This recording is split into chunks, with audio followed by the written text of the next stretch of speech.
তারেক রহমানের নেতৃত্বে নতুন বাংলাদেশ গড়ার রাজনীতিতে কার্যকর ভূমিকা রাখতে যুবদল নেতাকর্মীদের ঐক্যবদ্ধ থাকার আহ্বান জানিয়েছেন যুবদল সভাপতি আব্দুল মোনায়েম মুন্না। সোমবার বাংলাদেশ জাতীয়তাবাদী যুবদলের সদ্য ঘোষিত পূর্ণাঙ্গ কমিটির নেতৃবৃন্দের মতবিনিময় সভায় তিনি কথা বলেন। তিনি বলেন, মব সন্ত্রাস করে রাজনীতিতে জায়গা নেওয়ার চেষ্টা করলে জনগণ ভালোভাবে নেয় না। চতুর কথা বলে রাজনীতিতে বেশি দিন টিকেও থাকা যায় না। বিএনপির হাইকমান্ডের নির্দেশে 151 সদস্যের কমিটি করা হয়েছে জানিয়ে তিনি বলেন, যে সকল ত্যাগীরা কমিটির বাইরে রয়েছে তাদেরও সংযুক্ত করার চেষ্টা চলছে।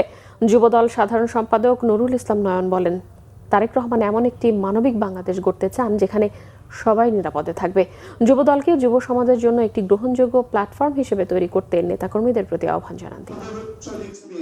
অতীতের মতো আগের মতো যুবদল মাঠে থাকবে।